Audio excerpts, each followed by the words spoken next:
ഇത് നമ്മൾ ഉണ്ടാക്കാൻ പോകുന്നത് നല്ല നാടൻ പഴംപൊരിയാണ്.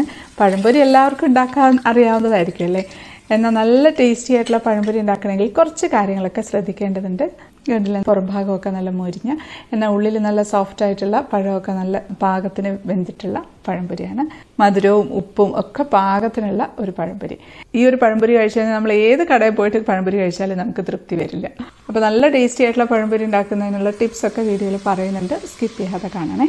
വീഡിയോ തുടങ്ങുന്നതിന് മുമ്പ് ഒരു കാര്യം, നമ്മുടെ ചിക്കൂസ് ഡൈൻ ഗിവ് അവേ നടക്കുന്ന കാര്യം എല്ലാവർക്കും അറിയായിരിക്കുമല്ലോ. അറിയാത്തവർക്ക് വേണ്ടി താഴെ ഡിസ്ക്രിപ്ഷൻ ബോക്സിൽ ആ വീഡിയോയുടെ ലിങ്ക് ഇട്ടേക്കാം.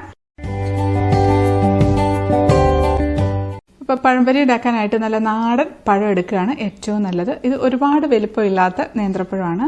4-5 എണ്ണം എടുക്കാം. പഴം എടുക്കുമ്പോൾ പ്രത്യേകിച്ച് ശ്രദ്ധിക്കേണ്ട ഒരു കാര്യം, തീരെ പഴുക്കാത്ത പഴം എടുക്കരുത്, എന്നാൽ ഒരുപാട് പഴുത്തു പോയ പഴം എടുക്കരുത്. തൊലിയൊക്കെ കറുത്തിട്ടുള്ള പഴമില്ലേ, അതൊക്കെ എടുക്കുകയാണെന്നുണ്ടെങ്കിൽ എണ്ണ വല്ലാതെ കുടിക്കും നമ്മുടെ പഴംപൊരി. ഈ ഒരു പരുവം എന്ന് പറയുന്നത് കറക്റ്റ് പരുവമാണ്. അതുകൊണ്ടല്ലേ നമ്മളിങ്ങനെ തൊലി പൊളിച്ച് കഴിയുമ്പോൾ ഈ പഴമൊക്കെ നമുക്കിങ്ങനെ വാടി കുഴഞ്ഞു പോവാതെ നല്ല സ്റ്റിഫായിട്ട് നിൽക്കണം. എന്നാൽ നന്നായിട്ട് പഴുത്തായിരിക്കണം. നാടൻ പഴമാണ് ഏറ്റവും ബെസ്റ്റ്. അപ്പം ഞാൻ 5 പഴം എടുത്തിട്ടുണ്ട്. നമുക്കിതൊന്ന് മുറിച്ചെടുക്കണം. ഒരു പഴം 2ആയിട്ട് മുറിച്ചിട്ടുണ്ട്. ആ ഒരു കഷ്ണം നമുക്ക് 3ആയിട്ട് മുറിച്ചെടുക്കാം. ഇതിപ്പോൾ ഒരുപാട് വലുപ്പമില്ലാത്ത പഴമായതുകൊണ്ടാണ്. നല്ല കുറച്ചുകൂടി വണ്ണമുള്ള പഴമാണെന്നുണ്ടെങ്കിൽ 4ആയിട്ട് കട്ട് ചെയ്യാം. കാരണം പഴംപൊരി ഉണ്ടാക്കുമ്പം കട്ടിയുള്ള പഴമാണെന്നുണ്ടെങ്കിൽ പഴം ശരിക്കും ഇങ്ങോട്ട് വെന്ത് കിട്ടുകയില്ല, ടേസ്റ്റും ഉണ്ടാവില്ല. ഇപ്പം ചെറുതായതുകൊണ്ട് 3ആയിട്ട് കട്ട് ചെയ്യുന്നേ ഉള്ളൂ. അപ്പം അത് എല്ലാം കട്ട് ചെയ്തെടുത്തിട്ടുണ്ട്. രണ്ടിലെ ഈ ഒരു തിക്നെസ് അത് മതി. നമുക്കൊരു പാത്രത്തിലേക്ക് മൈദ ചേർത്ത് കൊടുക്കാം. 1.5 കപ്പ് മൈദയാട്ടോ എടുക്കുന്നത്. അതിൻ്റെ കൂടെ തന്നെ 1.5 ടേബിൾ സ്പൂൺ പത്തിരിപ്പൊടിയാണ് ചേർക്കുന്നത്. വറുത്ത പത്തിരിപ്പൊടിയില്ലേ അത്. നമുക്കിതിലേക്ക് ഒരു 1/4 ടീസ്പൂൺ മഞ്ഞൾപ്പൊടി ചേർത്ത് കൊടുക്കാം. 1/4 ടീസ്പൂണിന് കുറച്ചും കൂടെ കൂടുതലിടാം കേട്ടോ. കുറച്ചൊന്ന് മുന്നിട്ട് നിന്നോട്ടെ, കുഴപ്പമൊന്നുമില്ല. 1/2 ടീസ്പൂൺ വേണ്ട. നമ്മളിതിൽ ചേർക്കുന്നത് 1/2 ടീസ്പൂൺ ഉപ്പാണ്. ഇനി നമ്മൾ ചേർക്കുന്നത് പഞ്ചസാരയാണ്. 1/2 കപ്പ് പഞ്ചസാര ചേർക്കണ്ടേ. നമുക്കെല്ലാം കൂടെ ഒന്ന് നന്നായിട്ടൊന്ന് മിക്സ് ആക്കി എടുക്കാം. ഇൻഗ്രീഡിയൻസിന്റെ മെഷർമെന്റ്സ് ഒക്കെ ഇതേപോലെ തന്നെ എടുക്കുകയാണെങ്കിൽ നല്ല ടേസ്റ്റി ആയിട്ടുള്ള പഴംപൊരി നമുക്ക് ഉണ്ടാക്കാം കേട്ടോ. അതെല്ലാം ഒന്ന് മിക്സ് ആക്കിയിട്ടുണ്ട്. ഇനി നമുക്കിതിലേക്ക് വെള്ളം ഒഴിച്ച് ഒന്ന് കുഴച്ചെടുക്കാം. വെള്ളം ഒരുമിച്ച് ആദ്യം ഒഴിക്കരുത്, കുറേശ്ശെ ഒഴിച്ച് വേണം കുഴക്കാനായിട്ട്. ഞാൻ 1 കപ്പ് വെള്ളം എടുത്തിട്ടുണ്ട്. എന്നിട്ട് കുറേശ്ശെ ഒഴിച്ച് നമുക്ക് കുഴച്ചെടുക്കാം. കാരണം നമ്മൾ ഇതിലിട്ട പഞ്ചസാര മെൽട്ടായിട്ട് വന്ന് വെള്ളത്തിന്റെ അളവ് കൂടിപ്പോവും. അതുകൊണ്ടാണ് ആദ്യം കൂടുതൽ വെള്ളം ഒഴിക്കരുതെന്ന് പറയുന്നത്. ബാറ്ററി ലൂസ് ആയിട്ടുണ്ടെങ്കിൽ നമ്മുടെ പഴംപൊരി നന്നായിട്ട് എണ്ണ കുടിക്കും. അപ്പോൾ അത് 1 കപ്പ് വെള്ളം ഒഴിച്ചിട്ടുണ്ട്. ഇത് മതി. ഇത് നമുക്ക് വേണമെങ്കിൽ മാത്രം കുറച്ചും കൂടെ ഒഴിച്ചു കൊടുക്കാം. എന്താണെന്ന് വെച്ചാൽ പഞ്ചസാര ഒന്ന് മെൽട്ടായി വരട്ടെ. നമുക്കൊന്ന് നന്നായിട്ടൊന്ന് ഇളക്കി കൊടുക്കാം.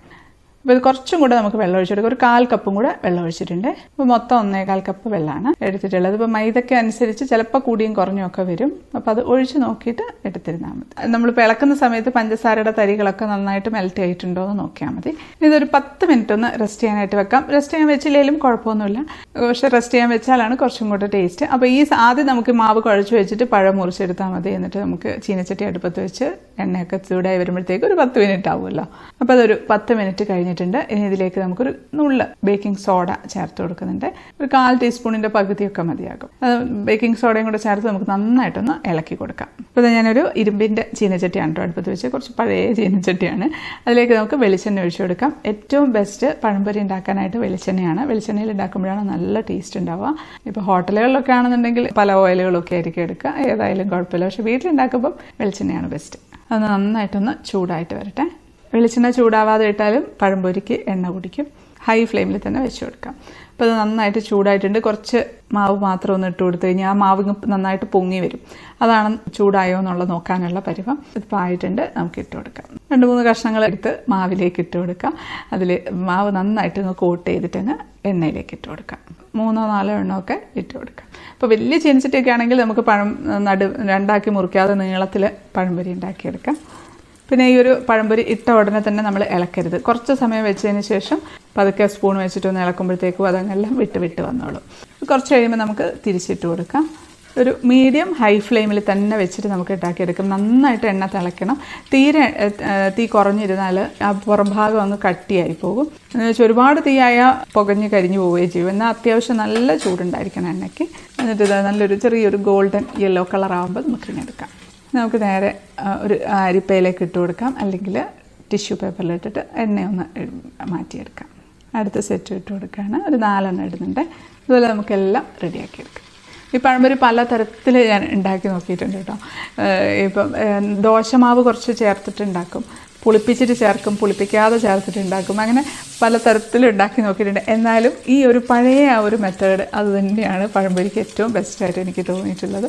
അങ്ങനെയൊക്കെ ഉണ്ടാക്കുമ്പം ആ പഴംപൊരിയുടെ ആ പുറം ഭാഗത്തെ ആ കവറിങ്ങിന് ടെക്സ്ചർ ഡിഫറെൻ്റ് ആയിരിക്കും, ടേസ്റ്റും വ്യത്യാസം ഉണ്ടാവും. പക്ഷേ ഇത് ബെസ്റ്റ് പഴംപൊരിയാണ്. പഴംപൊരി എല്ലാവരും ഉണ്ടാക്കുന്നതായിരിക്കും, അത്രയും സിമ്പിളായിട്ടുള്ള ഒരു റെസിപ്പിയാണ്. പക്ഷേ അറിയാത്തവരുണ്ടെങ്കിലോ എന്ന് വിചാരിച്ചിട്ട് ഇത്രയും വിശദമായിട്ട് പറയുന്നത്. പിന്നെ ബേക്കിംഗ് സോഡ ഇടാൻ താല്പര്യമില്ലാത്തവർക്ക് ഇടണമെന്നില്ല, ബേക്കിംഗ് സോഡ ഇല്ലാണ്ട് ഉണ്ടാക്കാറുണ്ട്, നല്ല ടേസ്റ്റ് തന്നെയായിരിക്കും. പക്ഷെ ചെറിയതായിട്ടൊരു തിക്നെസ് നമുക്ക് തോന്നും കഴിക്കുന്ന സമയത്ത്. പക്ഷേ ഇതാകുമ്പം അതുമില്ല, നല്ല ടേസ്റ്റി പെർഫെക്റ്റ് ആയിട്ടുള്ള പഴംപൊരി ഉണ്ടാക്കാം. ഇപ്പോൾ ഞാനിത് ടിഷ്യൂ പേപ്പറിൽ ഇട്ട് വെച്ചിട്ടുണ്ട്. ഇത് ചൂടോടെ കഴിക്കാൻ നല്ല ടേസ്റ്റാണ്.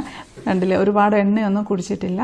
ഇനി നമ്മൾ പഴംപൊരി ഉണ്ടാക്കുമ്പോൾ എല്ലാവരും ചെയ്യുന്ന ഒരു കാര്യമായിരിക്കും, ഏറ്റവും അവസാനം ബാക്കി വരുന്ന മാവ് കൊണ്ട് പഴം ഇല്ലാത്ത പഴംപൊരി ഉണ്ടാക്കും. അപ്പം ഞാൻ സാധാരണ 1-2 കഷ്ണം പഴം മാറ്റി വെച്ചേച്ച് ആ പഴം എടുത്ത് ഇതിനകത്തിട്ട് നന്നായിട്ട് ഞരടി കുഴച്ചെടുക്കും.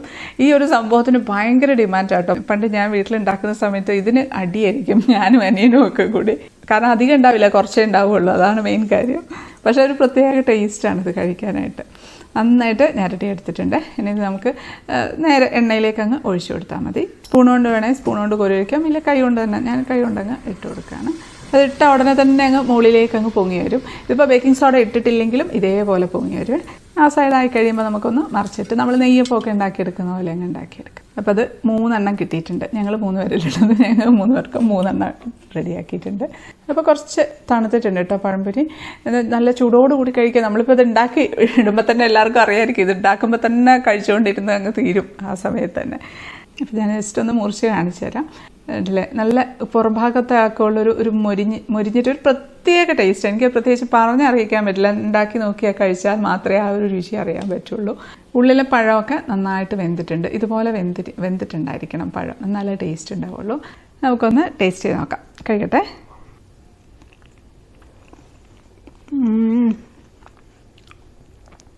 എന്താ പറയുക, ഇതിൻ്റെ രുചി വേറെ ലെവലാണ്. അത്രയ്ക്ക് ടേസ്റ്റാണ്. അതിൻ്റെ പുറം ഭാഗത്തൊക്കെ ചെറിയൊരു ക്രിസ്പിനെസ് ഉണ്ട്. ഇത് തണുത്ത് കഴിഞ്ഞാൽ ആ ഒരു ക്രിസ്പിനെസ് പോകുന്നേ ഉള്ളൂ, കുഴപ്പമൊന്നുമില്ല. ഇതേ ടേസ്റ്റ് തന്നെയായിരിക്കും. ഇതിപ്പോൾ നമുക്ക് നാളത്തേക്കൊക്കെ ആണെന്നുണ്ടെങ്കിൽ പുറത്ത് തന്നെ വെച്ചിരുന്നാൽ മതി, ഫ്രിഡ്ജിലൊന്നും വെക്കേണ്ട ആവശ്യമില്ല. 2-3 ദിവസം കഴിഞ്ഞിട്ടൊക്കെ ആർക്കെങ്കിലും കൊടുത്തു വിടാനൊക്കെ ആണെന്നുണ്ടെങ്കിൽ ഒന്ന് ഫ്രിഡ്ജിൽ വെച്ചിരുന്നാൽ മതി. ശരിക്കും അടിപൊളിയാട്ടോ, മസ്റ്റായിട്ടും ട്രൈ ചെയ്ത് നോക്കണം. അതിപ്പോൾ കാണുമ്പോൾ നിങ്ങൾ വിചാരിക്കുന്നുണ്ടോ ഒരു പഴംപൊരിക്ക് ഇത്രമാത്രം ബിൽഡപ്പ് കൊടുക്കണം, പക്ഷേ എന്താണെന്നറിയില്ല, ഒന്നും അല്ല ഈ ഒരു പഴംപൊരിയുടെ മുന്നിൽ എനിക്ക് അത്രയ്ക്ക് ഇഷ്ടമാണ്. അതിപ്പോൾ ഒന്നും അടുത്തൊന്നും ഉണ്ടായില്ല, പണ്ട് കാലം മുതലേ ഉള്ളൊരു പ്രേമമാണ് പഴംപൊരിയോട്. ഇനി നമ്മുടെ പഴമില്ലാത്ത പഴംപൊരി ഇത് കണ്ടില്ലേ, ഇതും എണ്ണയൊന്നും കുടിച്ചിട്ടില്ല. സാധാരണ നമ്മൾ ഇങ്ങനെയൊക്കെ ഉണ്ടാക്കുന്ന സമയത്ത് എണ്ണ ഒരുപാട് കുടിച്ച പോലെ തോന്നില്ല, കാണുമ്പോൾ തന്നെ മനസ്സിലാവുന്നില്ല അധികം എണ്ണയൊന്നും കുടിച്ചിട്ടില്ല. നല്ല ടേസ്റ്റാണ് കഴിക്കാനായിട്ട്. ഒന്ന് മുറിച്ച് കാണിക്കാം. ഉണ്ടല്ലേ, നല്ല സോഫ്റ്റായിട്ട് തന്നെ മുറിഞ്ഞ് വരുന്നുണ്ട്. അത് കഴിക്കട്ടെ.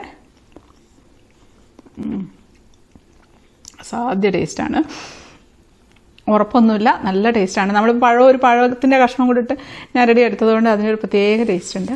അപ്പോൾ നമ്മുടെ ഈ ഒരു നാടൻ പഴംപൊരി ഇഷ്ടപ്പെട്ട ലൈക്ക് ചെയ്യാനും കമൻറ്റ് ചെയ്യാനും ഷെയർ ചെയ്യാനും മറക്കല്ലേ. സബ്സ്ക്രൈബ് ചെയ്യാത്തവരുണ്ടെങ്കിൽ ഒന്ന് സബ്സ്ക്രൈബ് ചെയ്തേക്കണേ. അപ്പോൾ നമുക്ക് അടുത്തൊരു അടിപൊളി റെസിപ്പി ആയിട്ട് കാണാം. അതുവരേക്കും stay happy, stay positive. By.